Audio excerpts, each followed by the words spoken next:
तृप्ति ma'am एक healer ही नहीं, एक बहुत अच्छी लाइफ कोच भी हैं। कोविड की वजह से मुझे जो मैंने 2019 में सैलून खोला था, जस्ट 6 मंथ्स में I have to shut it down. बोलते हैं ना कि साईं बाबा है या कोई भी हेल्प करता है, पर ऐसा नहीं था कि खुद से आके कोई ऐसे बोलेंगे। Tarot card reading, numerology, occult science सबके हुआ कि ऑनलाइन मुझे कुछ करना चाहिए। Journey has not stop. अभी एंजल मैसेजेस रिसीव कर पा रही हूँ, मेरा इंट्यूशन पावर भी बढ़ गया है उसकी वजह से।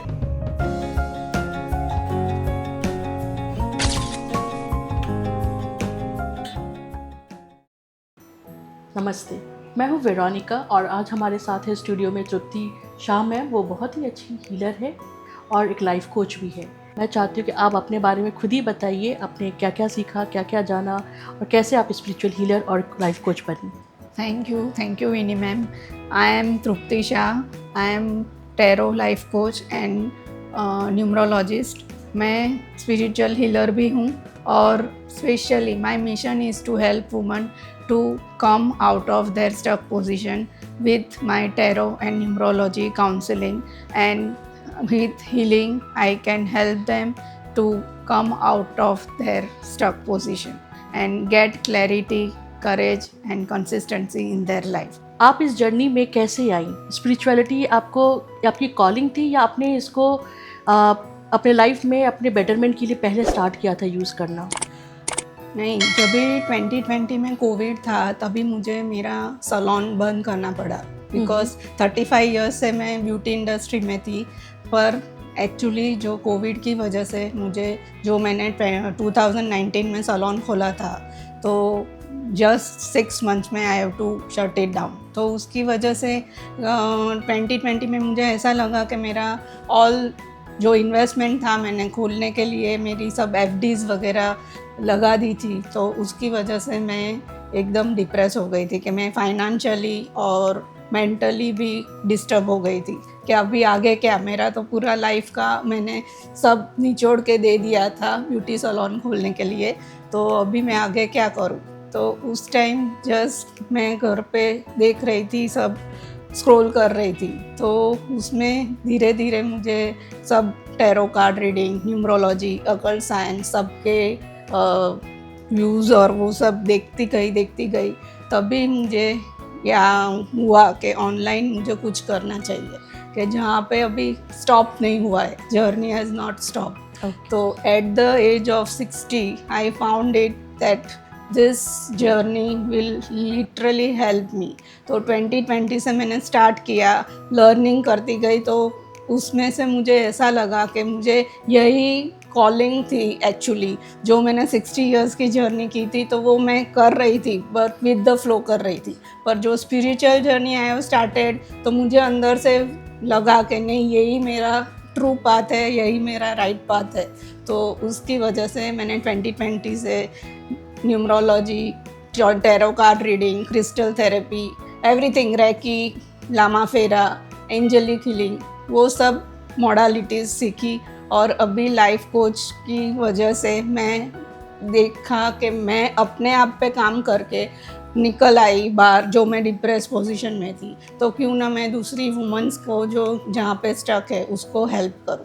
तो लिटरली ये स्पिरिचुअल जर्नी ने मुझे बहुत हेल्प किया और 2020 से ये मेरी जर्नी चालू हुई है। तो अभी नाउ आई एम एक्सप्लोरिंग, और डिजिटल थिंग पर अभी मुझे मेरे लिए बहुत डिफ़िकल्ट है, चैलेंजिंग है, बट मैं सीख रही हूँ और अभी धीरे धीरे एक्सप्लोर हो रही। बहुत ही बढ़िया। तो आपका ऐसा जो आपकी फैमिली में इसका सपोर्ट है, इसको फैमिली में सपोर्ट किया था, कैसा था बिगिनर? यहाँ पे मैंने अपने आप को हील करने लगी, तभी मेरा जो इनर चाइल्ड हीलिंग था, जो ट्रॉमा था, जो मैंने बरसों से मेरे अंदर दबा के रखा था, जो मैं किसी के साथ शेयर नहीं कर सकती थी, तो वो सब पूरा बाहर आया। मैंने इनर चाइल्ड हीलिंग भी किया, अपने आप पे बहुत काम किया, और फिर उसमें से मैं बाहर आके मैंने देखा कि नहीं, यही जर्नी थी, ये बरसों से मैं कर रही थी, और मेरा कैरियर टोटली अलग हो गया था, क्योंकि मैंने लॉ भी किया था, पर उसमें भी प्रैक्टिस मैं 6 मंथ्स किया, पर मैं नहीं कर पाई।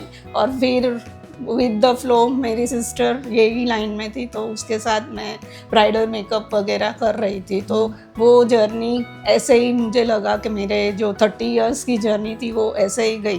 पर अभी मुझे लगता है कि मैंने साथ जो मैंने वेस्ट किया ईयर्स, तो दूसरे लोगों को कैरियर जो उसका लाइफ पाथ है वो ढूंढने में तो मैं हेल्प करूँ और वो अपने आप अच्छी कैरियर पहले से ही ढूंढे। तो वो 30 years I believe that's not going to be a waste, it's नहीं, going to be an waste नहीं हुआ, पर एक्सपीरियंस। अभी मुझे लगता है कि वो वेस्ट नहीं हुआ, क्योंकि law as a actually consulting का ही है। जी। तो काउंसलिंग करके Oh. Help me now to give better coaching to new generation के उनको सही रास्ता, और उसके लिए मैं टैरो और numerology as a tool use करती हूँ। तो दे लो उसको, जो लाइफ है हम लोग बदल तो नहीं सकते, प्रिडिक्शन जो जिसका कार्मिक है अकाउंट वो तो वही है, पर जो लाइफ आप स्टक पोजीशन में जी रहे हो उससे बेटर आप 70% अपनी लाइफ को बेहतर बना सकते हो।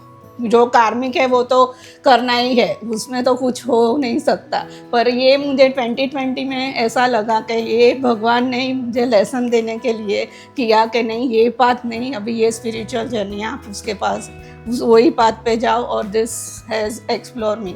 और एंजलिक हीलिंग और वो सब आपसे सीखा, तो वो भी एक बहुत अलग ही लेवल था। अभी मैं इंट्यूटिवली नंबर्स वगैरह, अभी एंजल मैसेजेस रिसीव कर पा रही हूँ, मेरा इंट्यूशन पावर भी बढ़ गया है उसकी वजह से, तो मैं बेटर सबको काउंसलिंग कर सकती हूँ। बहुत ही बढ़िया, मुझे बहुत खुशी है इस बात की। जब आप स्पिरिचुअलिटी सीखने पे आ रही थी तो क्या आपको फैमिली सपोर्ट मिला? तो जैसे आपने बताया कि आपके फैमिली में आपकी सिस्टर थे, शी वाज इनटू सैलून, और वो सैलून बंद होने की वजह से आप लोग आगे कुछ नहीं कर पा रहे थे, तो क्या कंडीशन थी और क्या सिचुएशन था? क्या फैमिली सपोर्ट था आपको लाइफ में, या फिर you have to keep convincing them because there are lot of challenges? Support तो कोई नहीं था, मैंने खुद ही ये डिसीजन लिया, क्योंकि अब तक मैंने जो 60 इयर्स का एक्सपीरियंस था वो मैंने सबको हेल्प करने की वजह से या सपोर्ट करने की वजह से खुद ही फ्लो ऑफ लाइफ में जी रही थी। पर जो मेरा जो कॉलिंग था कि नहीं मुझे कुछ और करना है, अंदर से मैं सेटिस्फाइड नहीं थी, तो वो ये 2020 में मैंने खुद ढूंढा। दे रियलाइज के हाँ, जो मैंने किया है वो राइट पाथ है, और नाउ दे आर सपोर्टिंग, क्योंकि फादर और पेरेंट्स ओल्ड एज थे, तो वो भी एक रिस्पॉन्सिबिलिटी थी कि उनको भी संभालना था।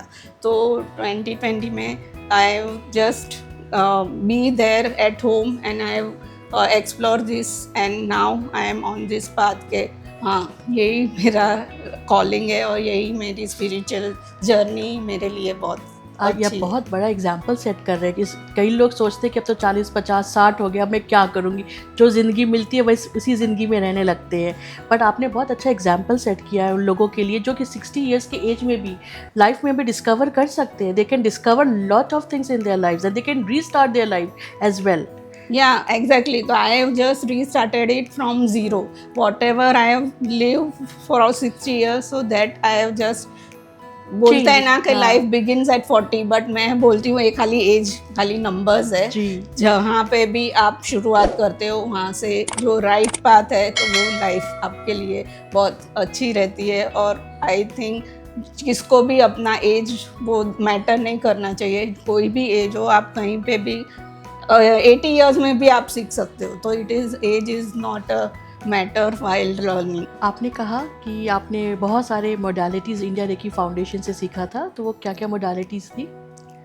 मैंने पहले सिद्धार्थ सर से एस्ट्रोलॉजी का स्टार्टिंग किया, फिर न्यूमरोलॉजी सीखा, पामिस्ट्री सीखा, एंड फिर उन्होंने रैकी का भी बोला था, तो रैकी 1, 2 और 3 लेवल सीखा है उनके साथ। और ये मेरी जर्नी थी कि जहाँ पे मैंने न्यूमरोलॉजी बहुत सारों से सीखा, पर जो सर ने सिखाया था ना उसमें इतना डेप्थ था कि जो बोलते थे ना तो वो फटाक से अपने माइंड में इम्प्लांट हो जाता था कि हाँ ये है तो इसका ये मीनिंग है, तो ये यहाँ पे आप ऐसे कर सकते हो। तो वो एक्सपीरियंस मुझे बहुत अच्छा और वो मुझे हेल्प भी हुआ है। तो कोई एग्जांपल देना चाहेंगी, ऐसा कोई इंसिडेंट उनके साथ रहा या फिर ऐसा कुछ लर्निंग जो स्पेशली आपके साथ?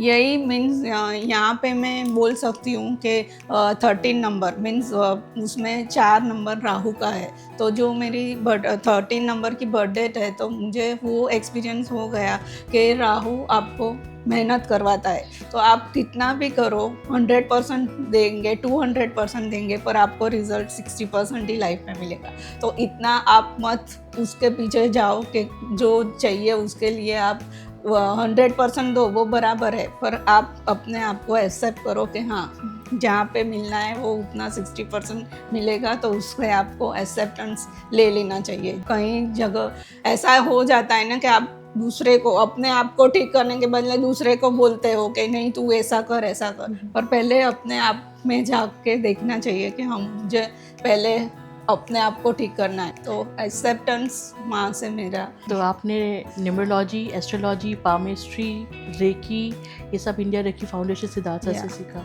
फिर आपने टैरो सीखा, डाउजिंग सीखा कोमल मैम से, राइट? तो ऐसी कोई लर्निंग जो आपकी रह गई हो फिर साथ कोमल मैम के साथ, जो आपने सिखाया उन्होंने आपको?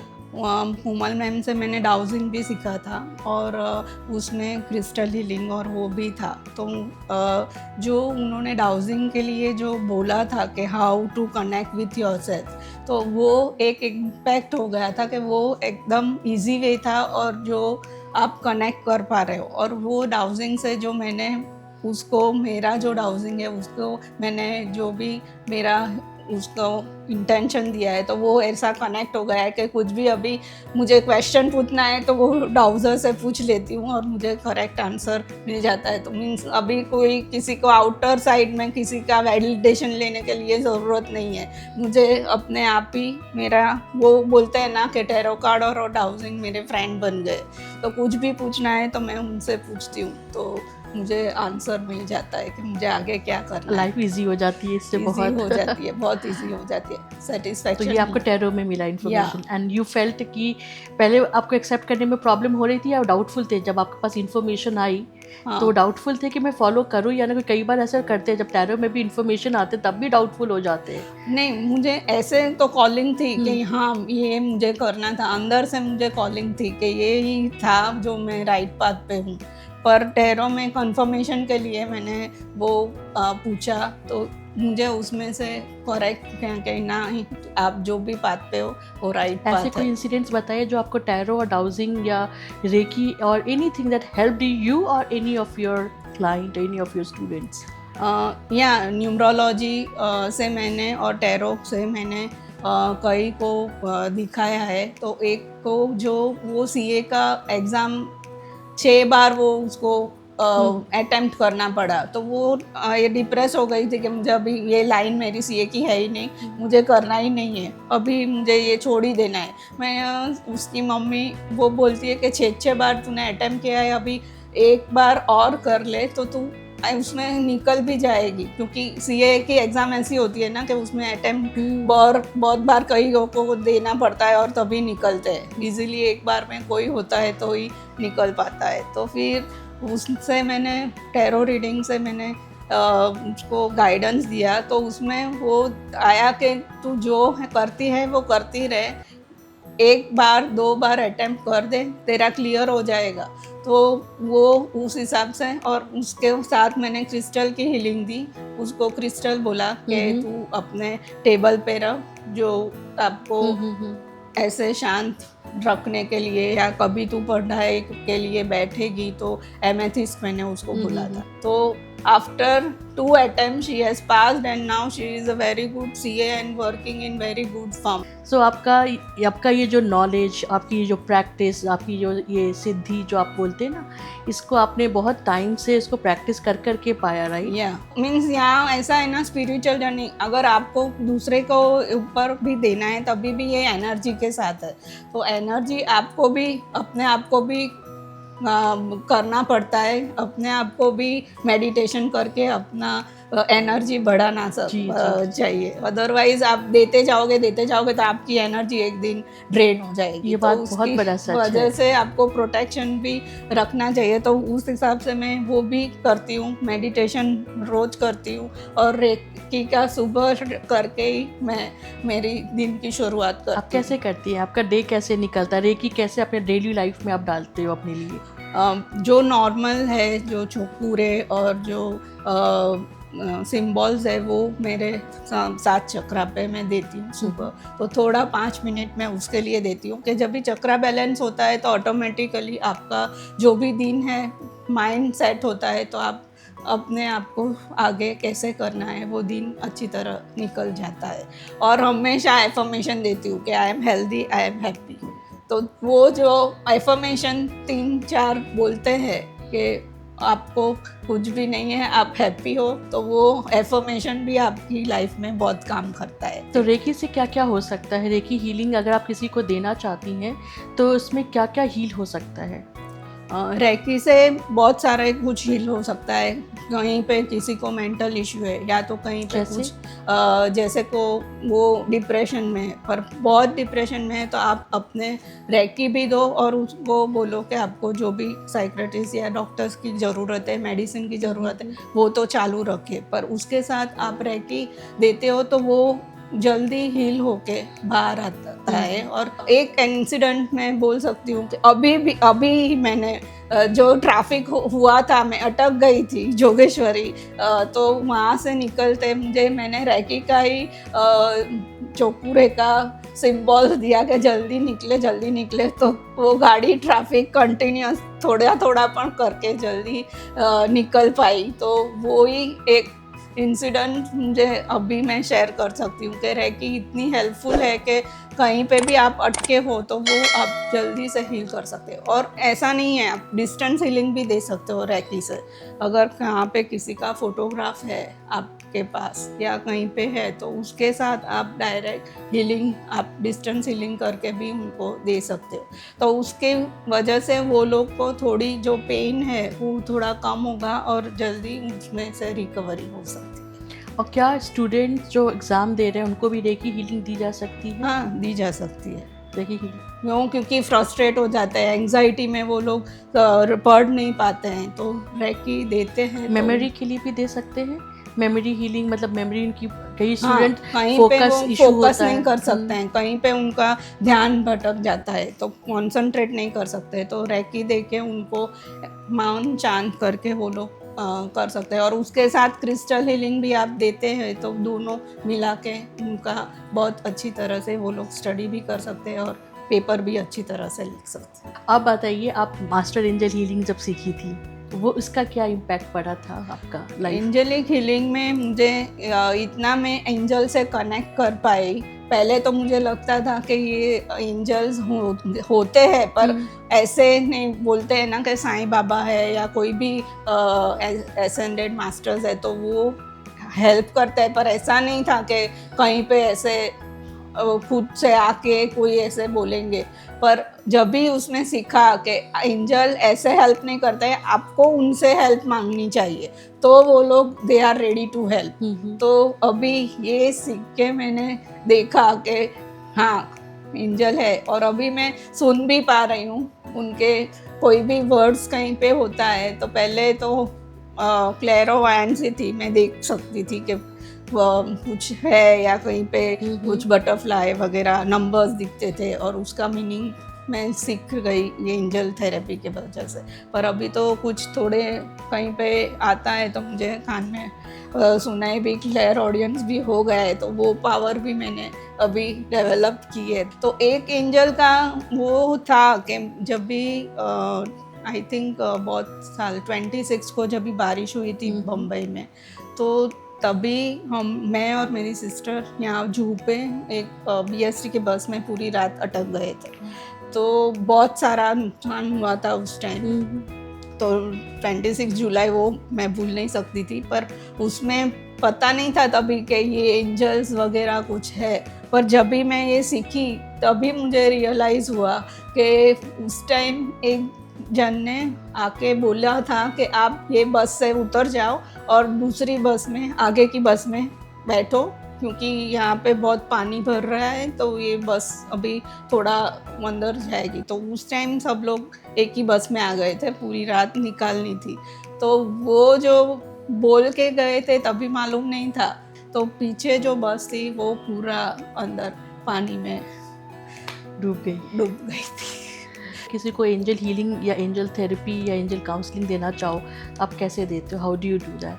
जनरली मैं उनको एंजल कार्ड रीडिंग से दे सकती हूँ कि उनको क्या एंजल का मैसेज है, और कहीं पे उनको लगता है कि उनको कुछ नंबर्स दिखते हैं। कोई कोई ऐसे आता है कि मुझे ये नंबर्स बहुत दिखते हैं, बहुत बार बार दिखते हैं, तो फिर मैं उनको वो एंजल का मैसेज मैं कन्वे करती हूँ। किसी को 222 दिखता है, 333 दिखता है, तो उस हिसाब से हम लोग उनको, क्योंकि एज ए नंबर्स तो 2 मीन्स रिलेशनशिप, मून के साथ कनेक्ट है, प्लेनेट के साथ कनेक्ट है, तो कुछ रिलेशन में या उनको कुछ गाइडेंस आ रहा है कि कहीं पे उसको कुछ करना है, तो उस हिसाब से वो सिचुएशन में उनको वो आंसर मिलता है, तभी वो नंबर्स दिखते हैं बार बार उनको। तो उस हिसाब से मैं उनको गाइडेंस कर सकती हूँ। अगर आपके लैंग्वेज अगर आप बताना चाहो, अगर आप मैसेज देना चाहो, ये किस तरीके से लोगों के लाइफ में इम्पैक्ट डाल रहा है, क्योंकि बहुत सारे लोग हैं जो इस पे बिलीव नहीं करते, तो जो बिलीव नहीं करते हैं उनको कैसे बिलीव होगा, कि कैसे ट्रस्ट कर पाएंगे, क्या उनके लाइफ में होगा जिससे वो ट्रस्ट कर पाएंगे स्पिरिचुअलिटी को प्रैक्टिस करने से, या क्या सजेशन है आपका? जनरली स्पिरिचुअलिटी प्रैक्टिस करने से ही वो होता है, पर हम लोग उनको बोल सकते हैं कि जो भी है, टैरो कार्ड रीडिंग, न्यूमरोलॉजी, जो भी मॉडलिटी है, वो आपको गाइडेंस देती है, वो कुछ ऐसे प्रिडिक्शन नहीं कर सकती। एस्ट्रोलॉजी जो भी है आपको कुछ हद तक बता सकते हैं कि भाई यहाँ पे ये है। अभी बोलते हैं ना कि खड्डा है, तो आप वो खड्डे में नहीं गिरोगे, पर अगर आपको मालूम है कि ये साल नेक्स्ट ईयर मुझे बहुत काम करना है और बहुत मेहनत करनी है, तो आप उस हिसाब से खड्डे को छोड़ के साइड से चले जाओ। तो वो आपको गाइडेंस देता है, तो वो गाइडेंस से आप सबको कंसल्ट कर सकते हो और आप बता सकते हो। तो धीरे धीरे वो लोग एक्सपीरियंस करते हैं, फिर बाद में उनको रियलाइज होता है और देन ट्रस्ट बढ़ता है। तो अगर कोई कपल है, कोई हस्बैंड वाइफ हो या गर्लफ्रेंड बॉयफ्रेंड आते हैं, आजकल उनको बहुत सारे कम्युनिकेशन इशू है, ट्रस्ट इशू है, बहुत सारे इश्यूज़ होते हैं, but they are not able to explore कि मैं कैसे सॉल्व करूँ, राइट? तो वो लोग 2-3 जगह जाते, कई बार वो लोग काउंसिल थेरेपिस्ट के पास भी जाते हैं, तब भी बहुत सारी चीज़ें सॉल्व। तो स्पिरिचुअलिटी इसको कैसे सॉल्व कर सकता है, इस मैटर को कैसे हेल्प कर सकता है उनको अंडरस्टैंड करने में खुद से? स्पिरिचुअलिटी में अगर आप रिलेशनशिप में है, तो अगर आप उनको गाइडेंस देते हो और टैरो कार्ड से उनको जो भी रीडिंग आता है, तो उसके कार्ड का आप उनको आंसर बताते हो, तो वो उनको एक्सेप्टेंस की वो आ जाती है कि ये अभी रिलेशनशिप में मेरा इनके साथ ये है। तो अगर उनका नंबर्स भी हम लोग देखें और उसकी वजह से 3 और 6 होता है या 6 और 3 होता है, तो ऐसे भी हम, वो लोग को ध्यान में नहीं आता है, फिर हम लोग बताते हैं कि भाई ये और ये नंबर की वजह से आपको खाली कम्युनिकेशन में आपका माइंडसेट बराबर नहीं होता है, दोनों ऑपोजिट जा रहे हो। तो आप एक बार मिल के बैठ के आप अपने आप को देखो, खुद को देखो कि भाई मुझे क्या चाहिए, और then you can communicate with other person. तो ऑटोमेटिक धीरे धीरे वो लोग समझ जाते हैं कि हाँ, ये इशू मेरा अपना अंदर का इशू है, मैं बाहर किसी के ऊपर वो ब्लेम करके वो कर सकती। जैसे आपने बताया कि 2 कपल, मतलब एक कपल आए, 2 नंबर अलग अलग है, 3 और 6 का। हाँ। तो 3 और 6 कोई क्वालिटीज़ में कम्युनिकेशन इश्यूज़ हो गया, तो 3 की क्या क्वालिटीज़ होती है और 6 की क्या क्वालिटीज़ होती है जिसकी वजह से कपल में इशू आ सकता है अगर वो दोनों साथ में हैं तो? क्योंकि 3 नंबर हम एजुकेशन और जो अथॉरिटेटिव है, और 6 नंबर है वो वीनस की है, तो नर्चरिंग है, वो सबको बांध के रखने वाली है। तो जो अथॉरिटेटिव है तो वो अपना ही चलाएगा, जजमेंट करेगा कि मैं ही बराबर हूँ। और ये जो है नर्चरिंग कैपेसिटी है उसके पास, तो वो बोलेगी कि नहीं मैं बराबर हूँ, मैं सही करती हूँ, मैं घर बराबर चलाती हूँ। तो वो दोनों में फिर इश्यू आ जाता है। तो इसमें हीलिंग, जैसे अगर कहीं किसी को रेकी हीलिंग की ज़रूरत हो, किसी को थेरेपी, क्रिस्टल थेरेपी की ज़रूरत हो, किसी को एंजल हीलिंग की ज़रूरत, इसमें आप इसमें दे सकते हो, राइट? या कहीं पे भी इवन कोई इशू आता है जैसे एक-एक हमेशा करके, हाँ। बेडरूम में के उसमें हमेशा कम्युनिकेशन का इश्यूज आता है, तो हम लोग क्रिस्टल उनको रेकमेंड करके उनको वो रोज क्वार्ट्ज वगैरह उनको बेड के पास रख के बोलते हैं कि आप अपने बेड के पास आप ये रखो, तो आपको थोड़ा जो भी इश्यू आता है तो उसमें हेल्प रहेगा। क्योंकि क्रिस्टल इज ऑल्सो ग्राउंडेड है, वो अर्थ एलिमेंट है, तो हमेशा वो हेल्प ही करता है। आजू बाजू रहते हैं तो वो हमेशा हेल्प करता है। तो ऐसा नहीं है कि खाली रखा, पर उसमें आपको फेथ रखने की ज़रूरत है, आपको ट्रस्ट करने की ज़रूरत है। Very nice, very nice. और फेंग शुई, जैसे आपने बोला कि आपने फेंग शुई भी सीखा था, क्रिस्टल मेडिटेशन से फेंग शुई भी, एंजल हीलिंग भी सीखा, तो फेंग शुई इस पे कैसे अप्लाई कर सकते हैं जब कपल का कुछ कम्युनिकेशन इशू होता है? तो कहीं पे ऐसा होता है तो कहीं पे रखना होता है, तो फ्रॉग है या तो टर्टल है, तो वो आप अपने बेडरूम में या कहीं पे रखते हो तो वो हमेशा आपको हेल्प करता है। कि कहीं पे देखते हैं तो फेंग शुई पर डायरेक्शन उसमें देखने की ज़रूरत है कि कहीं पे क्या एग्जैक्ट डायरेक्शन है, तो उसके साथ वास्तु भी होता है। Right. तो एक ये है ना कि एक से साथ एक कड़ी जुड़ती है तो वो पूरा अकल साइंस हो गया। तो एक नहीं बोल सकते, क्योंकि फेंग शुई के साथ वास्तु भी आता है, वास्तु के साथ एस्ट्रोलॉजी भी आता है, न्यूमरोलॉजी भी आता है, प्लैनेट्स भी उसके साथ कनेक्ट होके हम पूरा एक प्लेटर तैयार कर सकते हैं। Wow, very nice. I think communication issue होता है तो we can also keep a sphere of lapis lazuli इन दैट एरिया, राइट? ताकि वो कम्युनिकेशन का इफेक्ट ज़्यादा उस रूम में या उस एरिया में उस पर्सन के साथ। और लाफिंग बुद्धा भी रख सकते हैं। लाफिंग बुद्धा रख सकते हैं, ये सब, राइट राइट।